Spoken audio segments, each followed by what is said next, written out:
Tape Wrestling Podcast here. It's Happy New Year to everybody. 2021 is here. I'm your host, Ernest Future Person, coming to you alongside Joe Lopez, Mike Rainier. Fellas, Happy New Year. How much long can I say that? Do we get a 10-day leash for that? I believe you get until January 28th.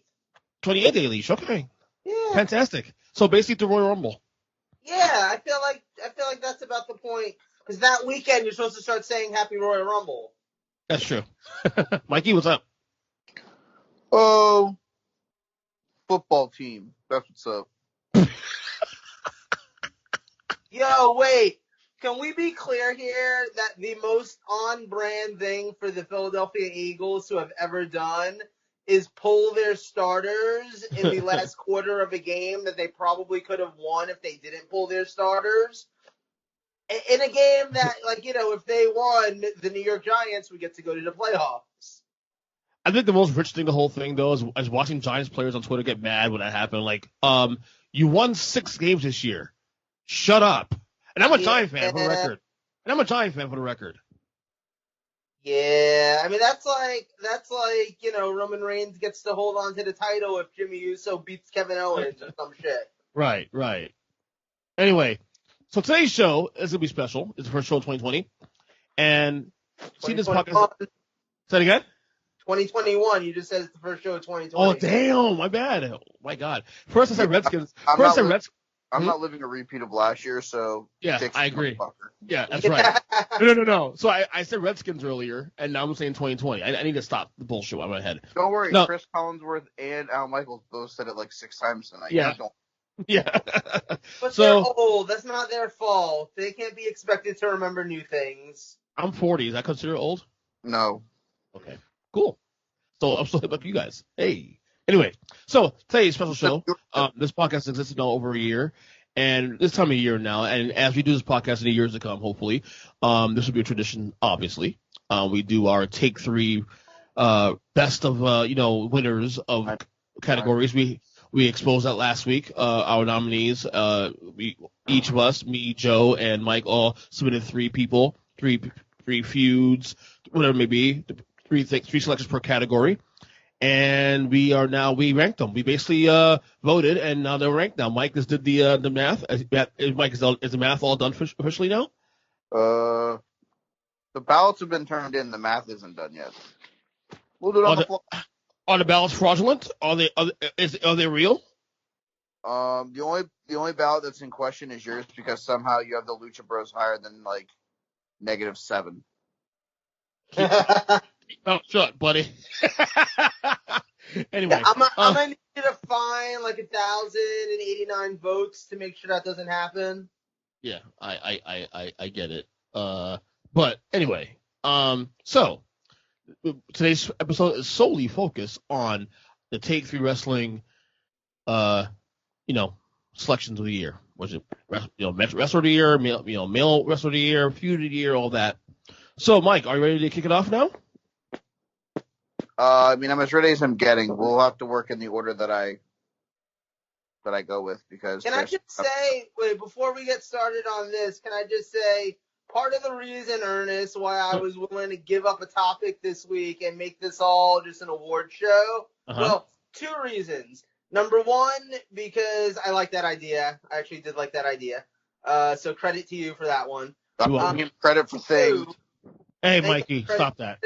Credit to Mike for giving us the idea and doing all the actual hard work of, annoying us until we actually gave him votes and now counting said votes. Well, let me ask you this, Mike, Joe, real quick. When do you turn in your ballots? I turned it in the morning, this morning. Actually, there's laws, so you're not allowed to know such things. But mail-in ballots? Yeah. I went in like 3 weeks ago. I don't know what you're talking about. But all I'm saying is, though, part of the reason why I was willing to give you this week is I'm gonna reveal to you a little something right now. Uh-oh. I found the loophole for how we're gonna get you to watch some of Wrestle Kingdom this year.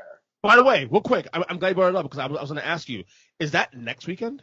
No, it's in like 4 hours. Oh, okay. Okay. Yeah, no, I mean, as long as, Tokyo doesn't get shut down in the next, 4 hours, hours. Well, Tokyo's smart, so they'll be okay.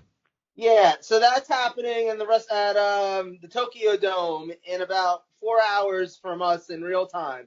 But I know that you're not going to watch it, and I know that Mike and I really want to talk about it in some capacity on the show next week. So congratulations, buddy. We're going to be doing a watch along on the main event of that show, and you're going to have to watch it with us. Next week? Yep. I'm okay with that. It's going to be a long one. That's what she said.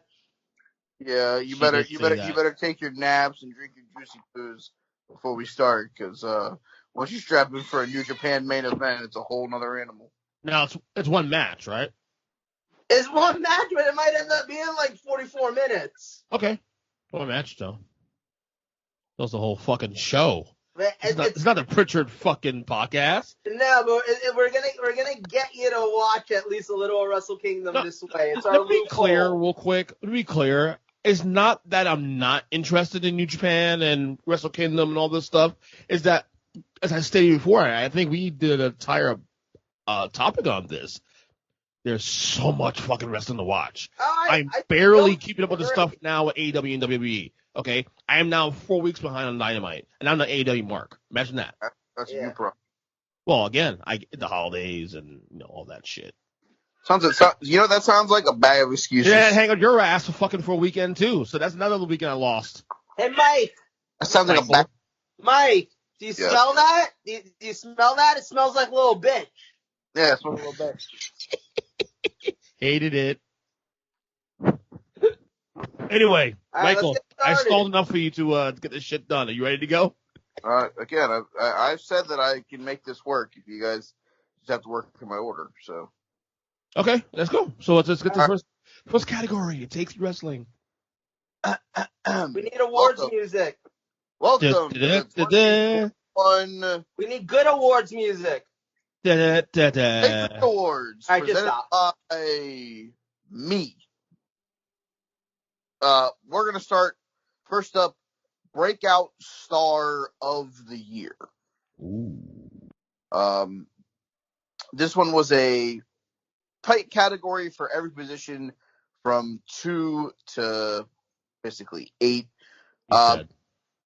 In third place, we had Kyle O'Reilly with 16 total points. Wow.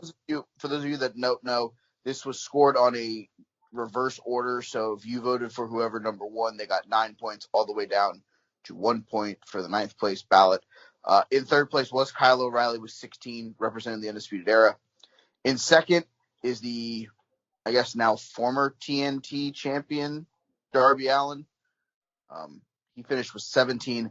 And the official winner of the Take 3 Wrestling Podcast Breakout Star of 2020 is none other than, for the brand himself, Pat McAfee. It's amazing how a guy who had, 2 matches? Yes. wins a category. But again, the 2 matches were phenomenal. Like, literally, like, amazing. Like, it would be match of the year, especially in context, it would be match of the year type shit, honestly. You know, the crazy part, too, is he's not the only wrestler, you're not a wrestler, but he's not the only person who we have from the last year who showed up and only had a couple of matches, and it was their first matches and stuff. I mean, so even more so, I feel like you can look at him and really see how much work he put in and how much he was, like, living the gimmick and really just trying his best to be entertaining. Because, like, you look at those other guys, Dominic Mysterio, and you can think that, like, they're not, he didn't even make this list. He didn't make the top, 85. You're a dick, Joe. I mean, no, but I'm serious. Like, that dude came out, had matches with literally one of the best wrestlers on the planet, and we're still not talking about him in the same way we're talking about Pat McAfee, who had matches against Britt Baker's boyfriend. Yeah. For the record, if you guys want to know, I had McAfee number 2 on my list for Breakout. He was number 1 on mine. And probably number 1 on Mike's too, I'm sure, right? Duh, cuzzo. What the fuck do you mean? Rounding out the top 9, Karrion Kross and Jonathan Gresham tied for 4th with 15 points. Dakota Kai and Roman Reigns finished tied with 14 points. Leon Ruff with 11, and Chris Bay with 7. See, I could have given more respect to Karrion Kross if one, he wasn't doing the exact same gimmick he was already doing in Impact, or didn't get hurt. He didn't get hurt, right? Like that killed all momentum right there. But it looks like he's coming back with it. So yeah, good. I hope it actually succeeds because I like him in ring. Do you guys have Darby number 2? No, I had Darby way down on my list. Oh, Mike, that was Mike then. I had Darby at. Where did I have Darby? I don't even fucking know. I had him at 3rd. How the fuck do you? Okay, well. No disrespect to Darby whatsoever. I like the guy a lot. It's just that I've been a fan of his for a while, so I had a hard time calling him a breakout. That's a good point. But yeah, I mean, it's amazing. 2 matches, but god damn, he was so good in those matches. And remember this too, Mike. Remember also they were saying that the first match from Takeover, back in, was it August or June, whatever the fuck it was, that they didn't work much together. They just kind of did on the fly, pretty much. Well, here's the thing. When you're an athlete and you get the proper training, you can make things work. And, this is not saying that any football player can come in and be a professional wrestler. But when you have that athletic notion already, you're a little bit ahead of the curve. You don't have to get into shape to then get into ring shape. So I think. Who was the football player that did, like, literally the one match with Impact that was, like, he looked like he should have been a world champion? I know who it wasn't. I know who it wasn't. Are you talking about, like, Mongo McMichael? Yes, it was D'Angelo Williams. He had, like, one match in there. And then, like, Adam and it was Pac-Man incredible. Jones. Yeah, I think I remember that match now that you say that. It's not Mongo McMichael, though, I'll tell you that now.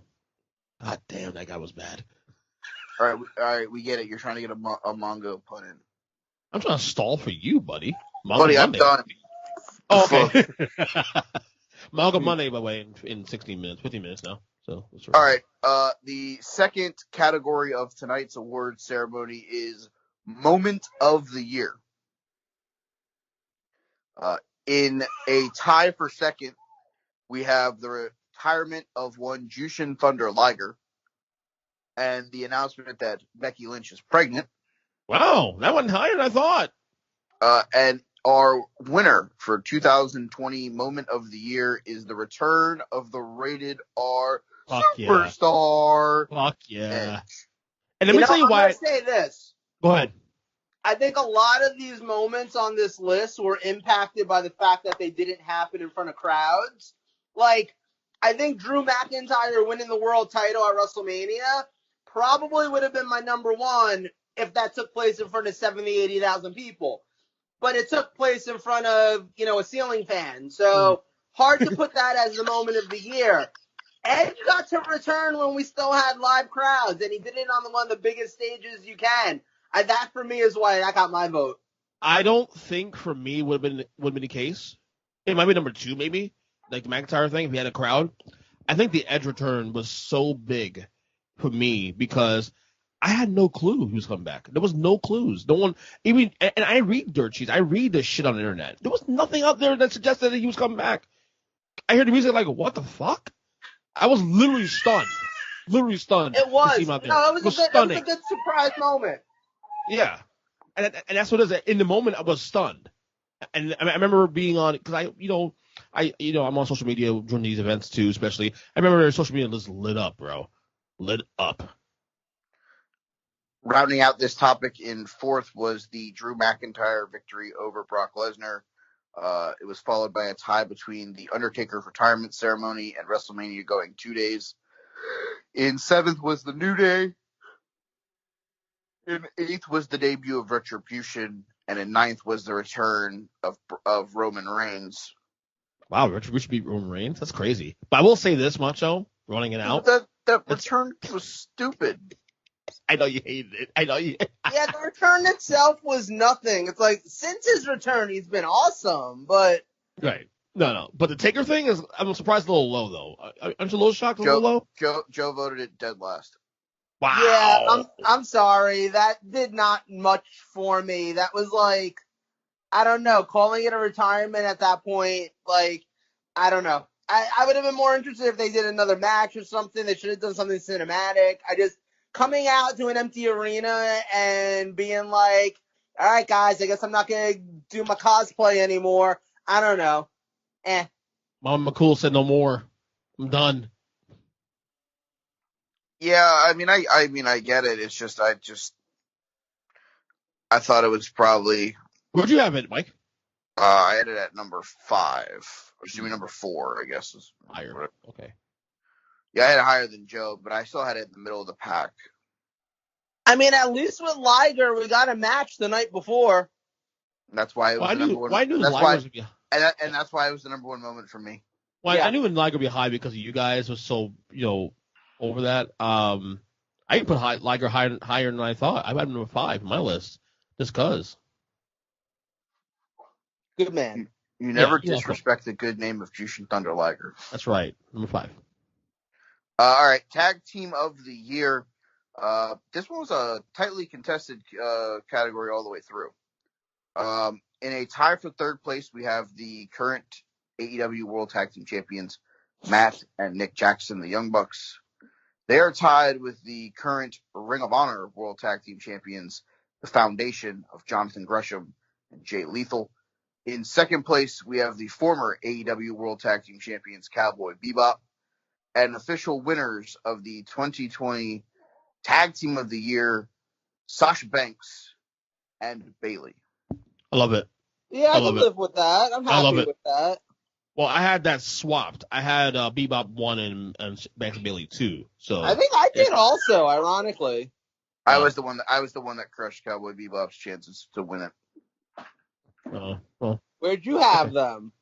I had them as the 5th best tag team. Whoa! How did you have 4 tag teams ahead of them? Because how the hell did half of their fucking run in the middle of the month be them fighting in a World Tag Team title tournament? They weren't a tag team.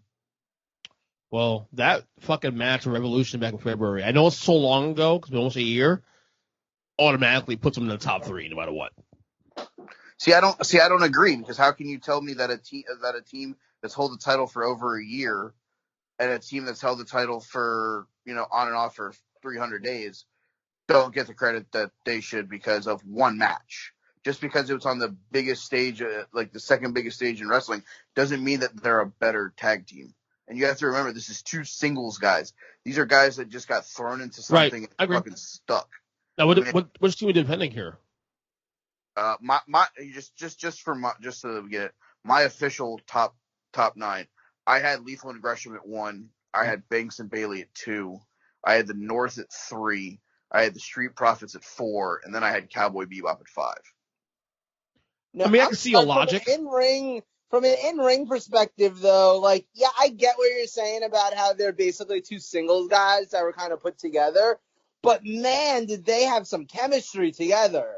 Sure, and they also spent the entire summer in a world title tournament where they weren't defending their tag team titles against anyone. Yeah, all right, I'll give you that. And that was the guy trying to break them up, remember? Back in the summer? Break them up, let's go. Singles time. No, I mean, of course, that was the talk of whenever they were going to lose the titles to FTR, which was inevitable, that they would go their own separate ways. But the thing is if they were going to do that, they should have put the titles on FTR sooner and had this riffle building up through the tournament.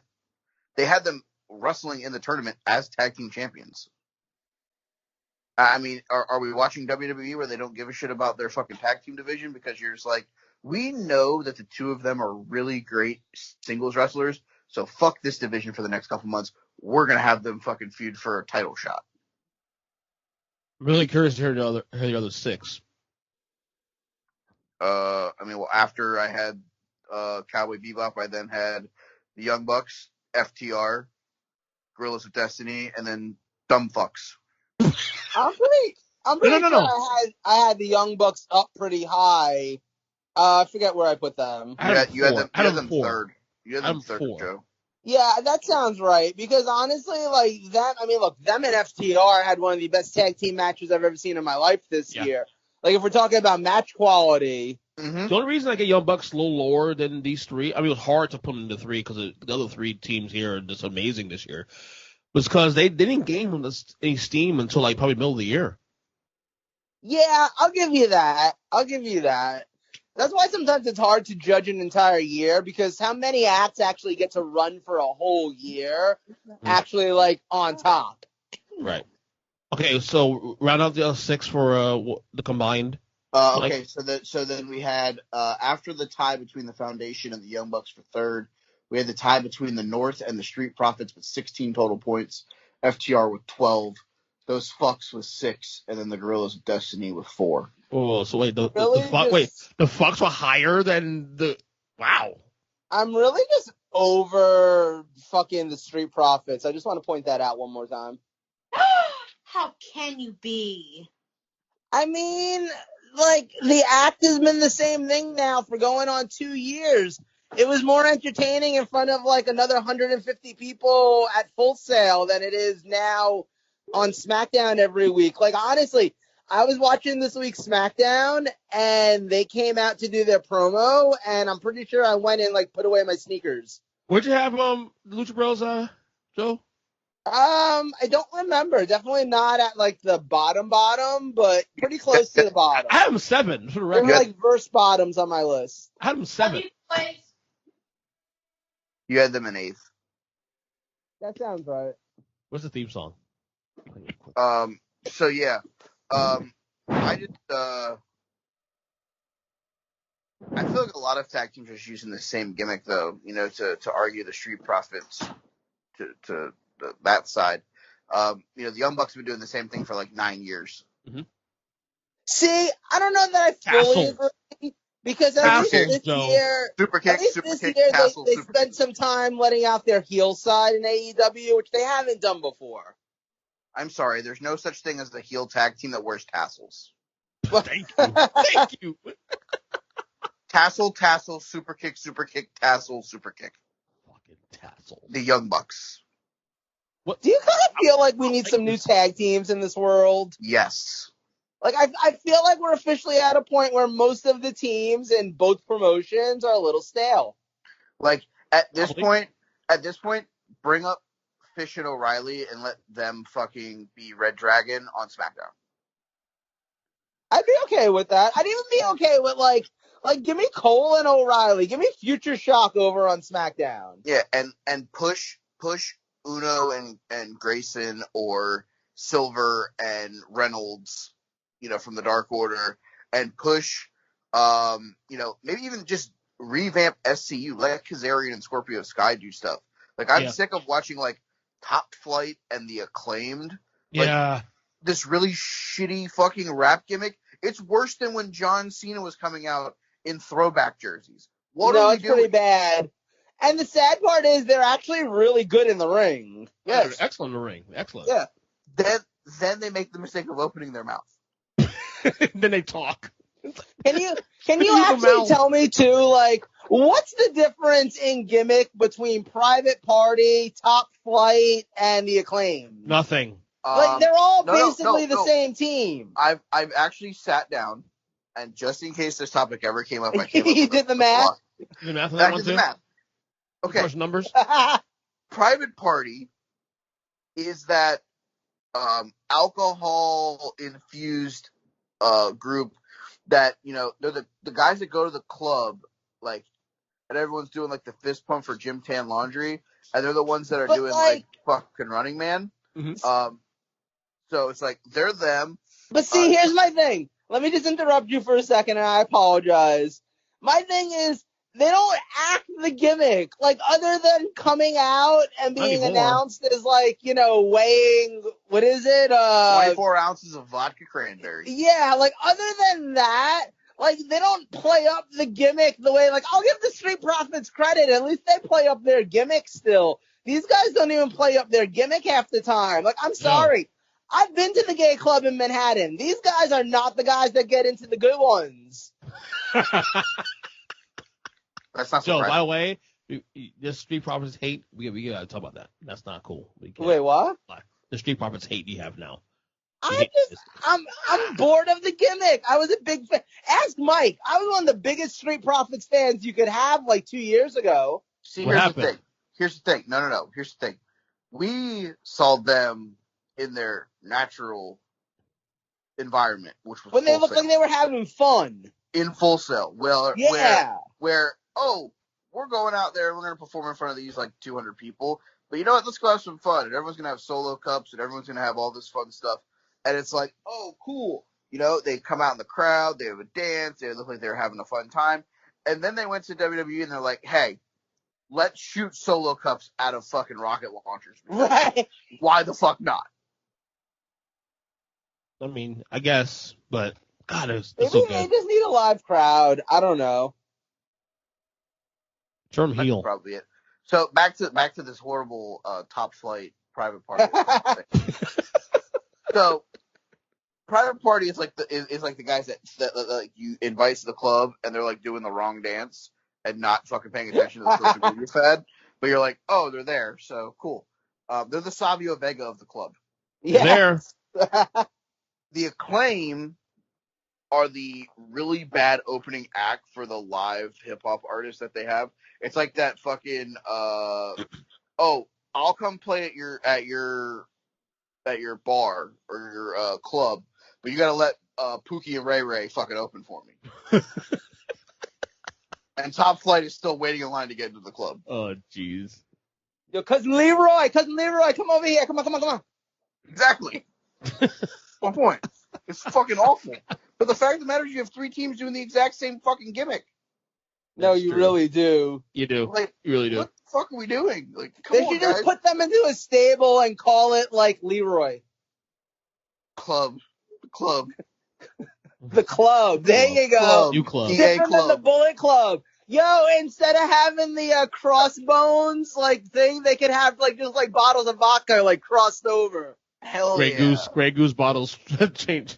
We just created the best new stable in AEW. I'm just saying. Pay us, Tony Khan. Be a sponsorship. Let's go, But Tony. that means Matt Hardy's got to go because we can't have old guys with half red hair fucking be in that. Yeah, I agree. Yeah, he looks like the bouncer at like a really bad titty bar. Yeah, he looks like the guy that's been like, I need a job. I'm good at like 3 things. This is what I'm good at. And they're like, you know what? We'll pay you $7 to watch the store for the rest of the night. Yeah, very much. If someone tries to touch Sheila's third titty, you kick them out. Yeah, exactly. Sir, you're going to have to come with us. Why? You touch your third tit.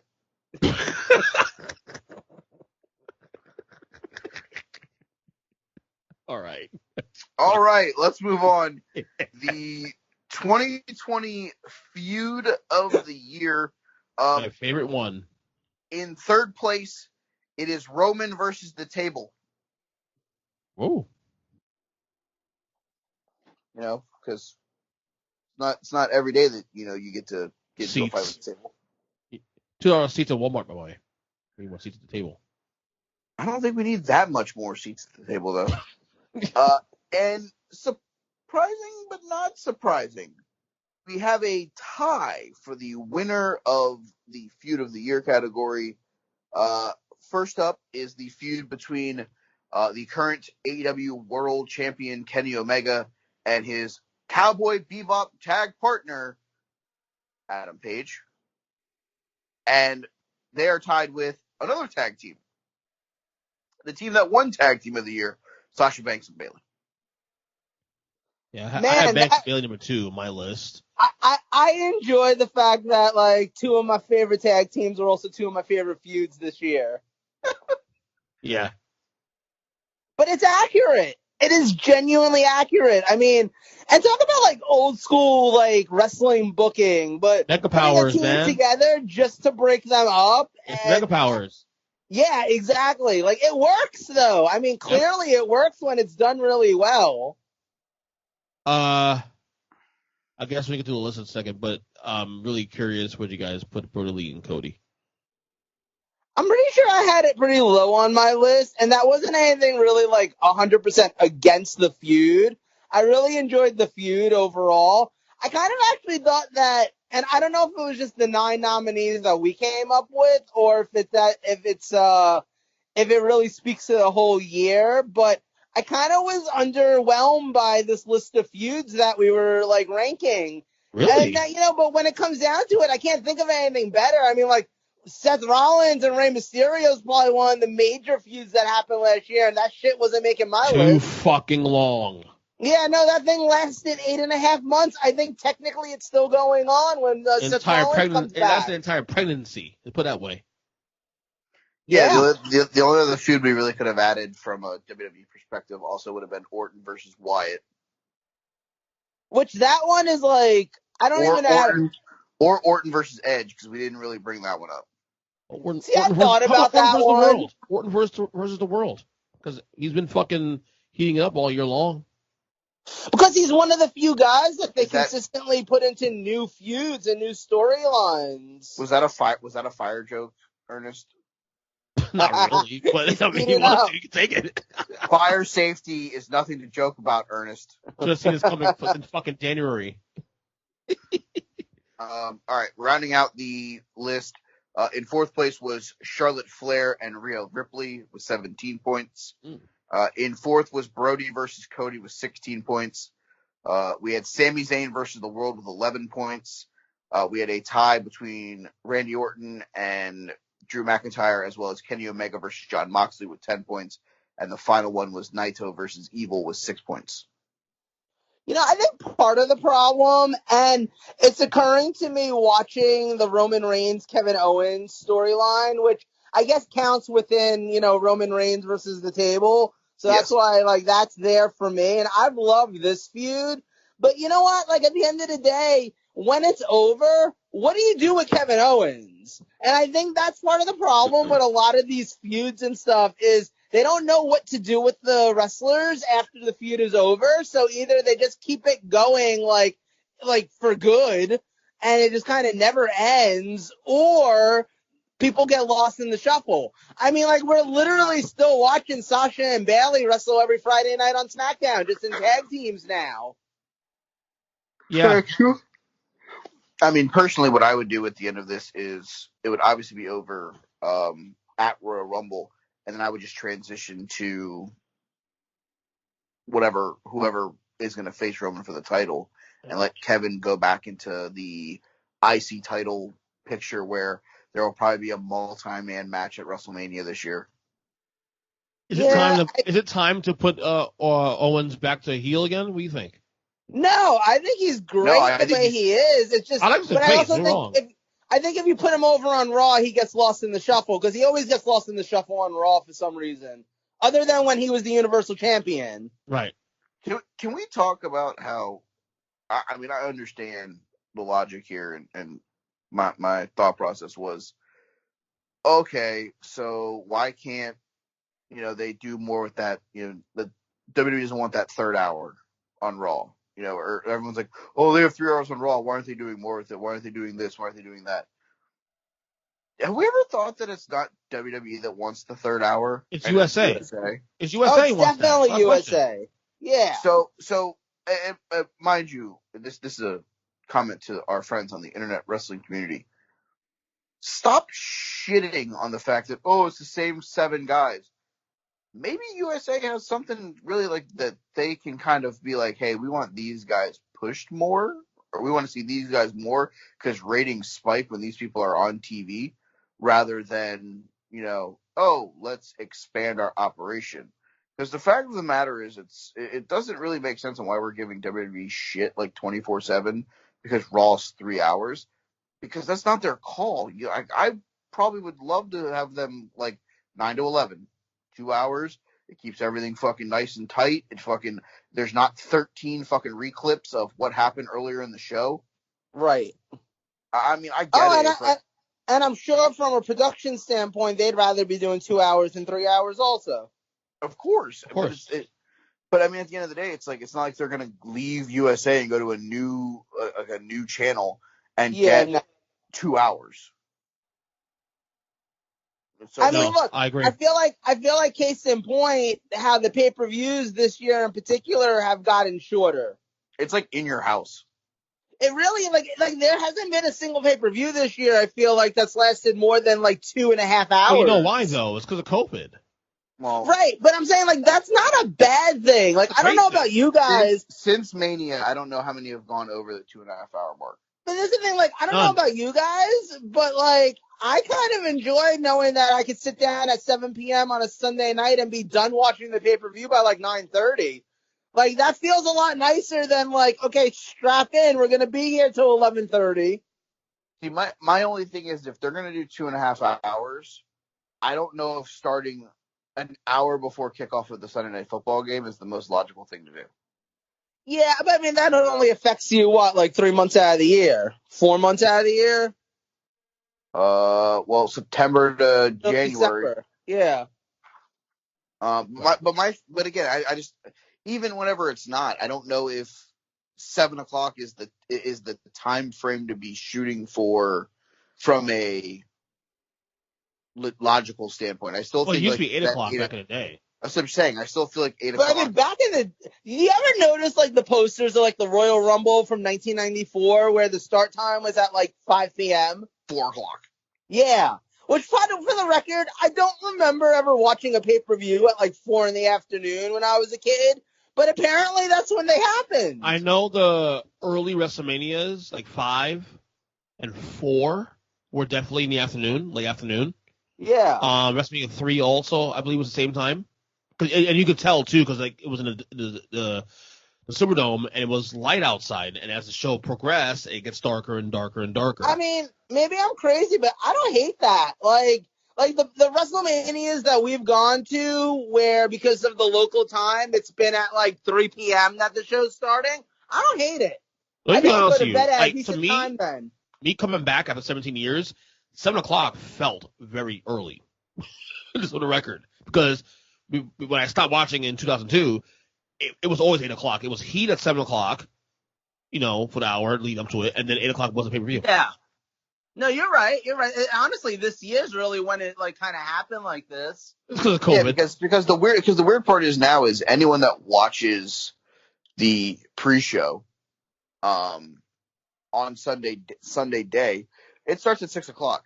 Yeah. Mind you, I know that there are not a lot of people in this world that love the game of baseball like I do, but during baseball season, you're going to be competing with pretty much every Sunday day game because there's only one night game on Sunday nights normally.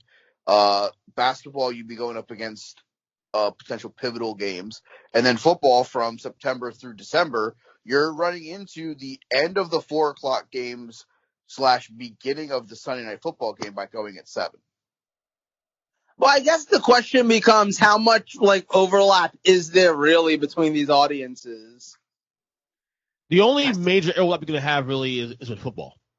Baseball and basketball, if you're a diehard wrestling fan, you'll probably choose wrestling over baseball, basketball because of the fact that or you just get a second TV.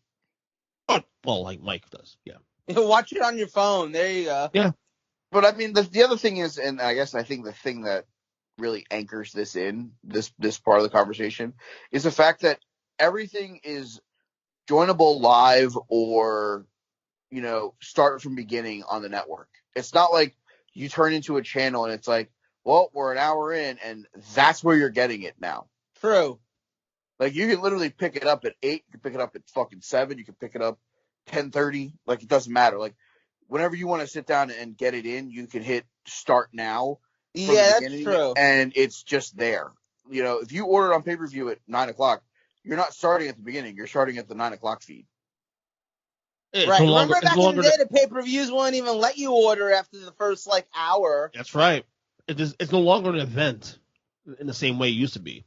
We had to be there at 7 o'clock. No, those days are over. I mean, I would still say it's an event, but it's not to that extreme. Like, right. I mean, the thing is, like, you pencil in when shows are going to start. Like, obviously, let's be real here. I'm going to know what time Royal Rumble starts, and I'm going to be sitting on my couch with my feet up watching the show. Hell yeah. Oh, yeah. Yeah. It's like, oh, this is TLC. Nobody gives a shit. Oh, it starts at 7. It's on. All right, I guess I'll watch it. But, like, the big pay-per-views, like, I'm going to know when Rumble and Mania and SummerSlam and Survivor Series is going to start. I'm going to know when Full Gear and Revolution and All or Nothing and All Out are going to start. Like, But you asked me like a random pay-per-view in like the month of fucking like March and be like, oh, it's on? Cool. Do you guys think they're doing 2 nights of WrestleMania again this year? Doubt it. Because they have the venue now to do a whole production now. I think if there's a live audience, then no. If there's no live audience, then yes. Location matters too. If it's in Florida, they can tinker the idea of doing crowds, like little crowds. But the thing is that you have to remember there, Ernest, where are they currently at? Well, right now, WrestleMania is technically still in LA. No. Where is the Thunderdome? Thunderdome now is in Tampa. Correct. What's getting ready to start in Tampa shortly after WrestleMania? Super Bowl. No. No. After WrestleMania. Shit. I'm back. Baseball. Yeah. The thing that, owns that stadium. I'm sorry, they're not gonna just go, you know what? It's fucking WrestleMania. We'll just we'll let them have the fucking field. Maybe they'll go back to the PC. We can have the return of the ceiling fan. Well, it all depends too also on, like again, because Florida right now this can change in the next couple months. Like, but right now Florida's open for business. They can have crowds they wanted to. It's up to the companies to decide what they want to do. Certain teams are allowing crowds at 10% or 20%. Dolphins had it, the Bucks have it, Jaguars have it. So we'll see. I mean, so I get on Wikipedia just now to figure out the exact date of WrestleMania this year, which is March 28th, because I wanted to compare it to when the Rays season opened, because I wanted to know how much time they had, just how much time they had to make it work. And it says that WrestleMania has been moved to Raymond James Stadium. Where's that? The Buccaneers. Oh. Tampa. Yeah, it says it on the Wikipedia. Now, obviously, that's just Wikipedia. Now, real quick, depending on the allowance, what WWE, well, I said the governor here is allowing everything for the time being. Depending on what Vince decides to do in terms of like, events, all that, I have a hard time believing they're gonna turn away WrestleMania because of the amount of money they can make on that. If, of course, the city is okay with having even a smaller-ish like event scaled between not just Mania but the whole weekend in general. I will say if there's anywhere that's going to allow it, it is Florida. Let's be honest. So I'm just not going to be surprised either way, frankly. Plus the vaccine is in motion too on top of that, so all that plays in effect. To me, I think the one thing that's going to stop it from having a live crowd is the fact that you couldn't at all have an international crowd. And I don't know that they're going to roll with WrestleMania where you can't have international fans. I think they would rather just do it without fans. And maybe like the night after WrestleMania, like that Raw becomes when we start getting like smaller crowds back. That wouldn't surprise me. But at this point, if you're going to not bring it back for the biggest show of the year, why are you bringing it back the next night? Right. Where were we at on the list now? I'm just curious. We sidebarred this one. Yeah, that's true. So, some of us have to take power naps before Wrestle Kingdom. I mean, he's not the only one. Yep. Like, look, the show starts. Speaking of shows with long-ass pre-shows and stuff, it starts at 2 a.m. our time, but the real action isn't until like 4 a.m. So, I mean, I can get a decent little nap in. Yeah, I'm sleeping through the pre-show. I'm not waking up till 4. Yeah, exactly. Like I basically want to watch the last 4 or 5 matches live. That'd be cool. Well, I mean, this is like the smallest card though that they've put out. Also true. By the way, I'm gonna need you to text me the login info. All right, I got you. All right, so we will now move to the female wrestler of the year. We had a tie for Ernest's favorite topic. Yes. We had a tie for second and third between the current women's champions of WWE, Sasha Banks and Asuka, both with 23 points. The winner of the 2020 Take 3 Wrestling Female Wrestler of the Year is Bayley. Let me ask a question. Was it unanimous? I don't think she was my number one. No, Oh, She was not. fuck.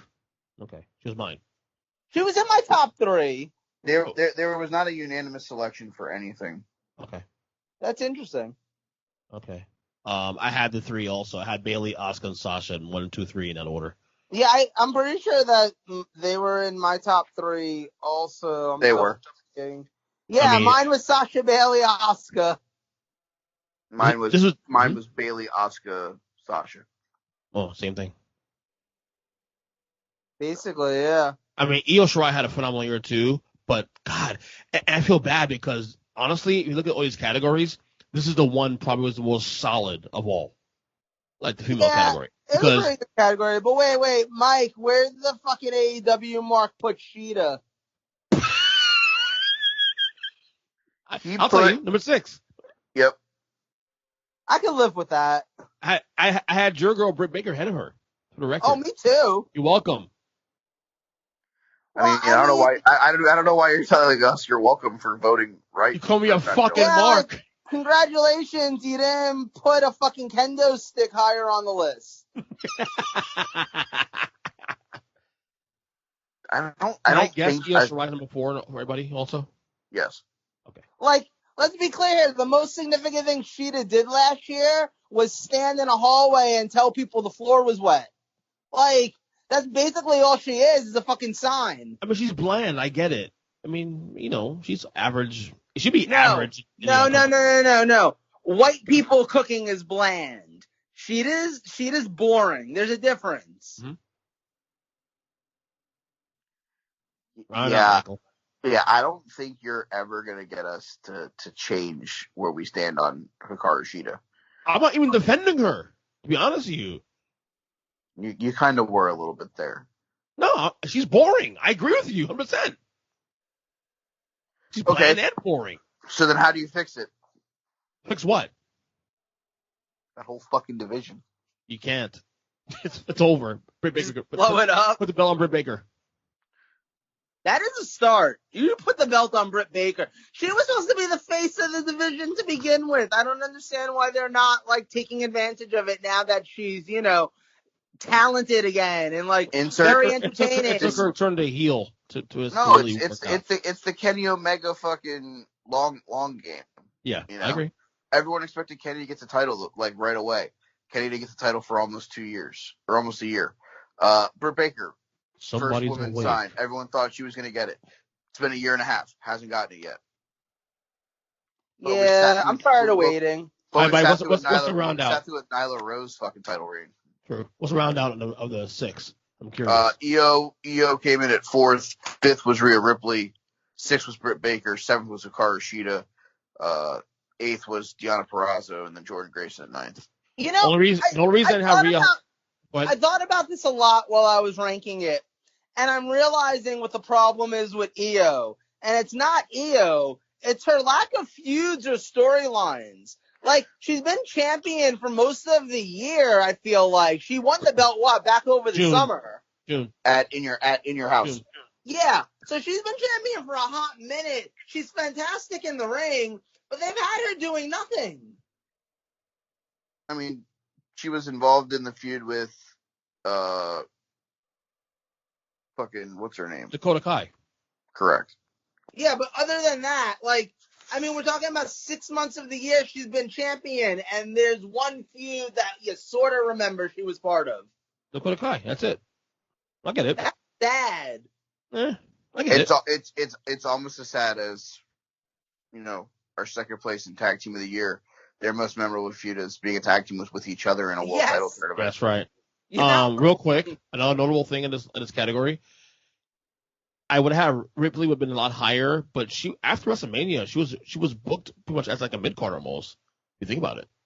I mean, she's about the only other wrestler that had as many feuds as Randy Orton did. I'll give her that much. Yeah, she almost seems out of place now in NXT at this point. She's trying to get called up. I agree with you on that. I would love to see her show up on SmackDown and maybe be the next challenger for Sasha. Or maybe make that the WrestleMania match if you're not going to go Bayley Sasha. Right. Yeah, I don't know. I don't know that I'm all in on moving her right now. Okay. No, I want her to stay. I'm not suggesting that. I'm just saying. You want to it's not a see place. her wrestle that Raquel Gonzalez 10 more times. Yeah. No, it's not even that. It's there are other people down there that she could work with, that she could have good feuds with, that aren't the title right now. We talked about this after the match with her and Charlotte. She was someone that was bigger than the title, and I feel like that's still the case right now. And it's like, oh, she's been booked as a mid-carder. No, she's been booked as someone who is almost the gatekeeper of that division. That's true. But No, agreed. Is booking her like that part of the problem with why Io is now not feeling that exciting and why they're not putting her in feuds and stuff? Like, it low-key feels like whenever anyone that wasn't Hogan was the world champion, but Hogan was still around. You know what I mean? Like we were talking about, I think not too long ago, about how Warriors Run definitely wasn't all that memorable because you had Hogan there the whole time. Well, I think that may be playing a role in it. I don't think it's the main culprit. I think the problem has been they're a show, a moderately timed show where they get 2 hours and they get 3 or 4 takeovers a year, and that's really it. And it really was, this year was the year of male dominated feuds. Undisputed Era versus Pat McAfee's group. Finn Balor and the Kyle O'Reilly match that has now led to them having another match on Wednesday night. The North American title circle jerk. Yeah, the Damian Priest stuff, Karrion Kross, Keith Lee at the beginning of the year. You know, with Adam Cole. I feel like this was a lot of male driven storylines in NXT this year. And then late in the year, it was like, oh shit, let's get some other people over, Candice and Shotzi, and stuff like that. I don't know if Io really got lost in the shuffle, or I don't know if their whole plan from the very beginning was to have her win the title, and she kind of got it because Charlotte was like, I got to go get this done. Right. And it was kind of like, oh, okay, well, so what wait, do we do? Do you think if Charlotte hadn't been injured and needed to leave, that Io might not have ever even won the belt? She may have won it eventually. I don't think she would have won it there. Okay. I could have seen Charlotte holding the title until potentially the not the War Games takeover, the takeover where Balor and O'Reilly happened. One in August. Okay. The one around SummerSlam. Right, August. Like, so I could have seen Charlotte get a 6-month reign with the title, where she beats Rhea and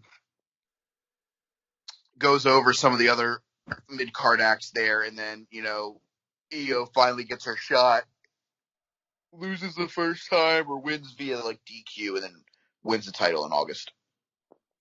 Yeah, I can see that. All right. Let's move on. The men's wrestler of the year.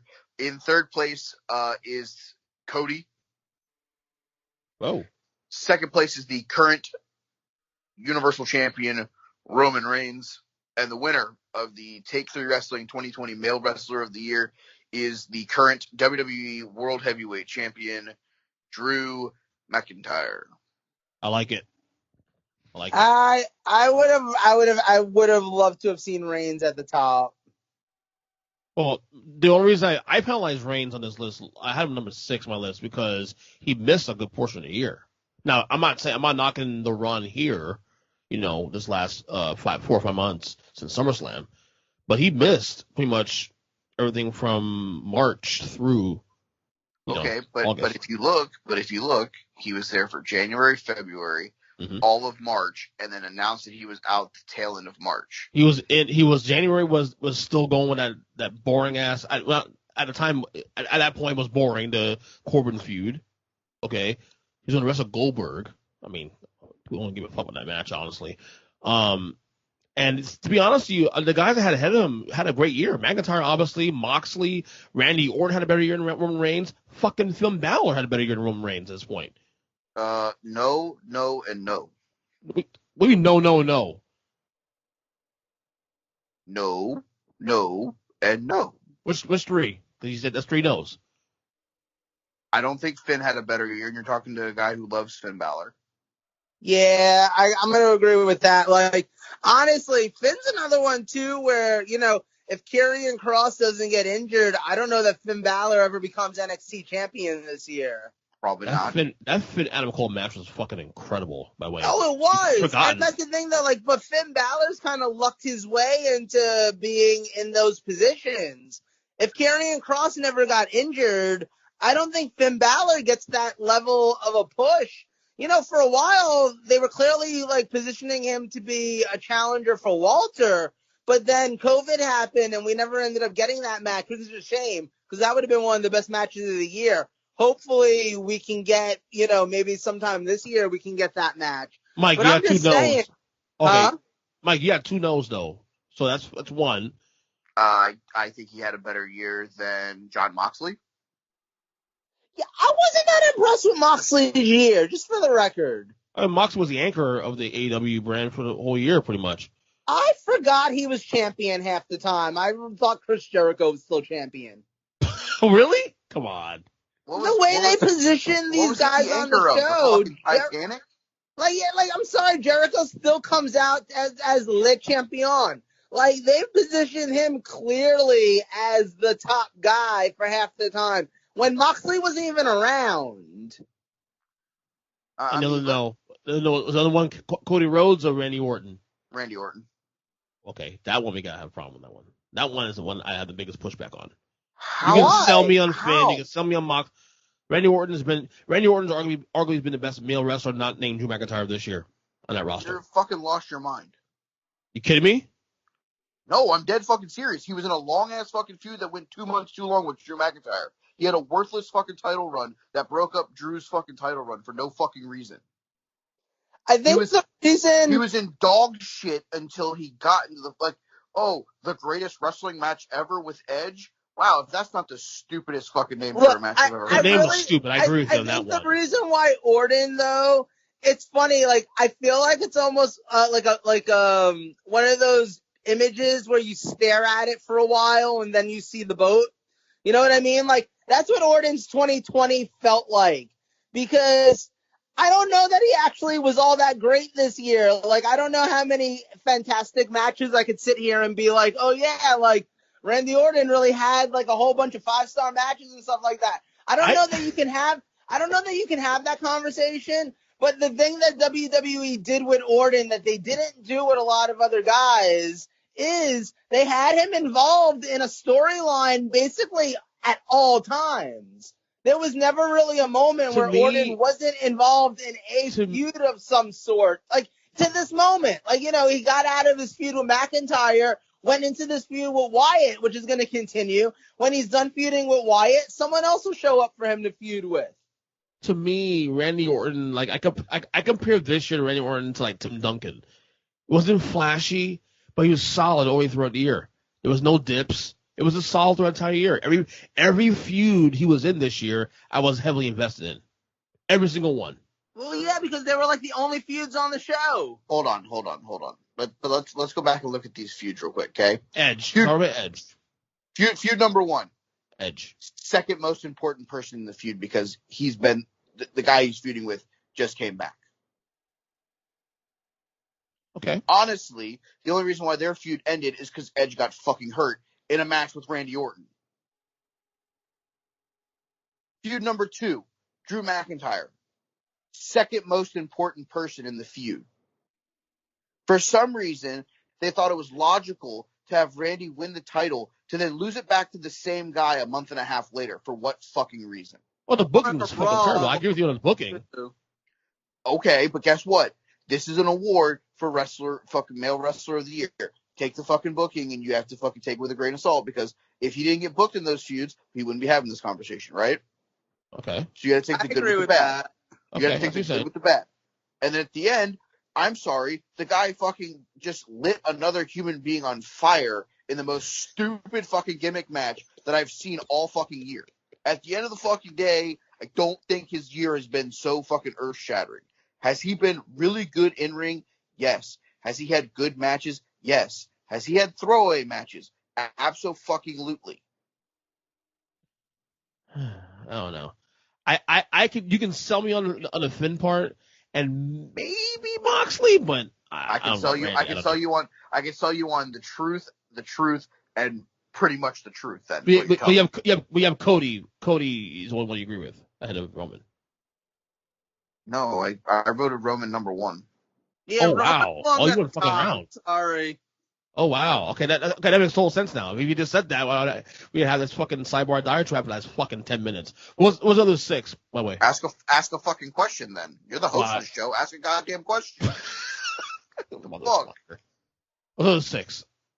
Moxley in 4th, Orton in 5th, Balor 6th, Walter 7, Rollins 8, and Kevin Owens at 9th. And Rollins is low because of that fucking long ass Mysterio. How did we end up getting Walter into this top 9? By the way, because he didn't even do shit except Michael. For the one, Michael did it. If Ernest can nominate the fucking Lucha Bros, I can nominate Walter. I can't argue that. If he can nominate somebody based off of their fucking theme song, Walter's entire year was one match. I know. And it was an incredible match, but it was one match. And that match beats 7 other guys' best match of the year on this list. He just has a point there. You're not wrong. You're not wrong at all, man. And I love Ilya Dragunov. I love Walter. All right. For the final award, Wrestler of the Year 2020, in 3rd place was Bayley with 20 points. Wait. Start from number 9. Let's just go through the whole list. Okay. All right, number 9 is the current Ring of Honor World Tag Team Champion and current Ring of Honor Pure Wrestling Champion, Jonathan Gresham. He finished with 4 points. Mm-hmm. In 8th place, the guy we just mentioned, he finished with 6 points. The current WWE United Kingdom Champion, Walter. We have a tie for 6th place between Randy Orton with 13 points, as well as, Sasha Banks. In 5th place, we have the former AEW World Champion, Jon Moxley. In 4th place, the current the current Raw and current WWE Women's Tag Team Champion, Asuka. In 3rd, we have Bayley with 20 points. In 2nd, the current Universal Champion, Roman Reigns, with 21 points. And the winner of the 2020 Wrestler of the Year is the WWE World Heavyweight Champion, Drew McIntyre. I can live with that. Okay. I had Bayley number 1 for the record. Do you feel like she's really fallen off at this point? Probably in the last month, but I feel like they haven't done much with her since Survivor Series. Right, I agree. After the Survivor Series team, and they're like, and it's gone. I was torn, though, between her and Drew for number 1. I was torn. It wasn't like, Bayley number 1 with a bullet. It was literally, I just give Bayley so much credit for really, throughout this pandemic, holding that shit down. Yeah, no, I'll give you that. But, honestly, for me at this point, when I think of wrestling in 2020, I think of Drew McIntyre. I think of Roman Reigns. But Drew definitely had, the whole year. I'll give you that one. Roman Reigns, to me, had probably one of the most incredible years because they finally pulled the trigger on him, let him go heel. It was the right call. It really rejuvenated his entire career. But let's be clear. Drew McIntyre had the whole year. His year started with him eliminating Brock Lesnar and winning the Royal Rumble. And, then he gets to win the title twice. He gets to be involved in a whole bunch of different feuds and storylines that are actually pretty awesome. He had some great matches. I mean, Drew McIntyre had, a picture-perfect year. He actually... if you're a pro wrestler, you want to have the year Drew McIntyre had. Actually, I tend to agree, for the most part, what you said there. There's some feuds he had in between, where, he had a feud with Seth. He had a feud with Bobby Lashley. That match was actually really underrated, actually, the Lashley match at it was Money in the Bank, one of the pay-per-views in May or June. Of course, the Orton stuff was great. Yeah. I mean, I don't know about great, but it was there. Well, it was long, but the matches were good. The matches were good. The matches were good for the most part. What'd you have? I'm assuming both of you guys had Drew number 1, right? No. Oh. Did I have Roman at number 1? Yeah, me and you both had Roman at 1. Yeah, but I can live with Drew being the winner of this. Wait. So how did Drew get number 1 then? Because you voted Roman Reigns fucking 7th, genius. Fuck. Good job. I pulled the weight down, motherfucker. 18-3 is 21. Yeah. No. I was like, and then 8 and 7 is 23. That's how. Math. Wow. You had Drew number 2? Both of you guys had Drew number 2? Nope. Ooh. Did I have him at number 2? No, yeah, you did. I didn't. That sounds right. I had Bayley at 2, Drew at 3. Same idea. Asuka 4, Sasha 5, Moxley 6, Walter 7, Roman 8, Randy 8, and then Gresham 9. All right, so wait, I have an idea for how to end this episode now that we're done with like the awards and stuff. Yeah. Let's each of us make a bold ass prediction for something that's going to happen in wrestling this year. And you don't get to say audiences come back because fuck you. Damn, it's an answer. Something that seems legit. Like for example, my answer here. I think we get at some point this year Bobby Lashley as either the WWE or the Universal Champion. I love it. I love that one, actually. I think it's going to happen. I think the Hurt Business is the best act going in WWE today. And I think it's going to be the thing that gets Bobby Lashley to the world title. And thank God for that, honestly. He should be a fucking superstar. Yeah, no, it only took a decade and a half to actually make him do shit. It only took putting him with someone who actually knows how to cut promos. Yeah, pretty much. Him and Donald Trump didn't work either in 2007. Never mind. No. I don't know if that's going to be a bold statement. I guess we'll see Becky Lynch be 40 years over. Back in the ring. Oh, lucky us.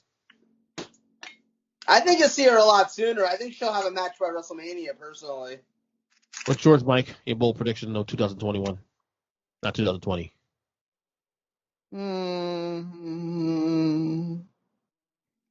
Undertaker comes back. But that wouldn't be that bold of a prediction. It'd be an annoyance.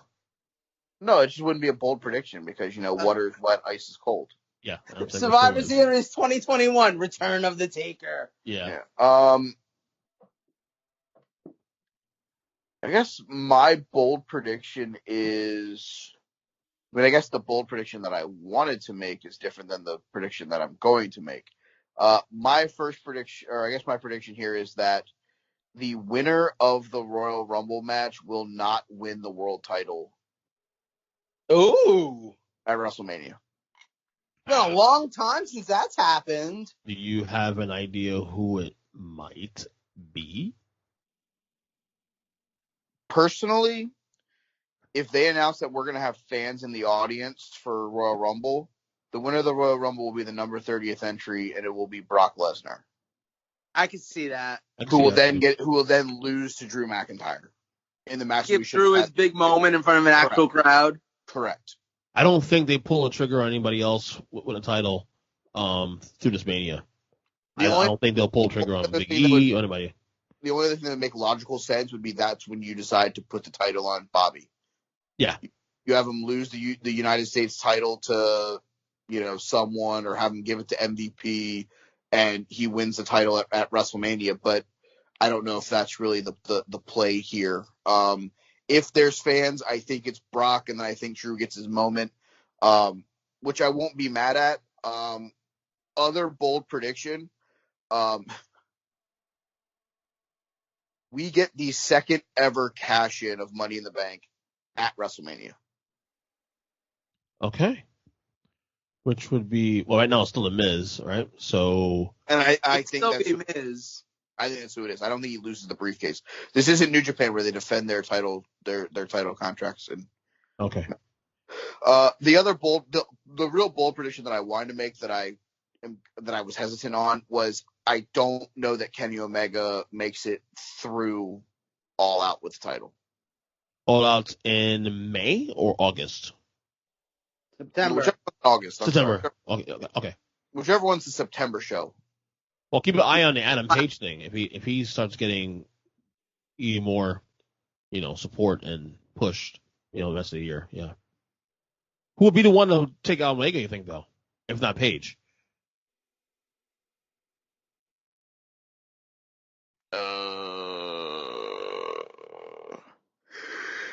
Who do I think it will be, or who would I want it? Who do you think it would be? Like, make a prediction. Like, who do you think, if it wasn't Adam Page to take the belt off from him in August, who would it be? Who would be the other one? I mean, maybe Moxley was the only one you think about? No. But that's it. No, not even close.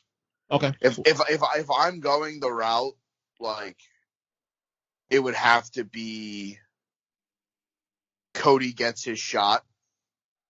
Mm-hmm. Or it would have to be somebody else that you bring in. I think Cody's serious about not wanting to fight for the world title. Like, from I seriously, I think he is too. But if you're gonna make Kenny the heel and you're gonna make him the cleaner, it's got to be a face. Like, so it's got to be Paige or it's got to be somebody. What about Darby? I don't see that. I don't know. I'm not all in on him. Like, I'm really not. Like, I think he's had a good year. I think he's been good at really good at points, but I think he's also had throwaway months. A lot of it's also bad booking from AEW in general. But it's even when he was being booked well, it wasn't like he was having great matches. If you were going to tell me right now that at Double or Nothing in September or whatever, that he's going to lose the title and it's to fucking like somebody weird, I'm going to be like, you're an idiot. If you tell me that it's going to be Orange Cassidy where he hits like the sloth roll up and wins the title and he's the most overact in the company, sure, I can get behind that. Alrighty. Good show, guys. Great show. Kick off the year. Awesome show, guys. Thank you. I just want to say hi. Hi. Hi. Hi. Hi. All right, well, Anyway. some of us need to power nap before Wrestle Kingdom. You just had a fucking power nap, Joe. No, that was my normal nap. You're so high maintenance, I swear. You know, Nap. that is actually a hate crime. You're not allowed to say that. Are we doing MVPs? Oh, you want to? Sure. Yes. And I'm going to go first. My MVP this week is the best booker in pro wrestling today, and it's Brody Lee Jr., and it's not even close. You go, kid. I'll piggyback on that one. Brody Lee Jr. also. I'll piggyback on that one. Michael? I mean, I guess I get to be the difference maker here. As always, it's been the last year in this podcast. As always, unless you're earnest and you're ranking fucking Roman Reigns 6. Okay. Factual. My MVP for the week is actually going to be. We'll give it to Tony Khan. Yeah, I like that. I like that. You know, his ability to get everything done on the fly and give, Junior the chance to book whatever show he wanted, and then the touching moment at the end where it gives him the TNT title while we see the boots and the bandana of the Exalted One. I think Tony deserves some credit. Talk about a flex. He went and bought the rights to that song that they used in the talk about a rich guy flex though. I'm just gonna buy the rights to this song so that we never have to edit it. Facts. Could you imagine if Vince McMahon back in 2003 was like, "Hey Creed, can I just have this song? What was it, fucking With Arms Wide Open or some shit?" Yeah. Sacrifice. Sacrifice. My sacrifice. That fucking video with The Rock and Steve Austin. Imagine if Vince McMahon back then was just, Creed now would take the deal for $25 and a pack of gum. But back then. When you are with me. God. All right, before we get sued. All right. We got Tetsuya Naito versus Kota Ibushi to get ready for, and Okada versus Ospreay. So. All right, fellas. It's been a great show. Great kickoff to 2021. For Mike, for Joe, I'm Ernest. See you next week, guys. Bye. Go watch Wrestle Kingdom. I will. No, you won't. You won't. I won't. Lies. I will. Maybe. But you will next week on the show. I will. Maybe. All right. Facts. Bye. Later.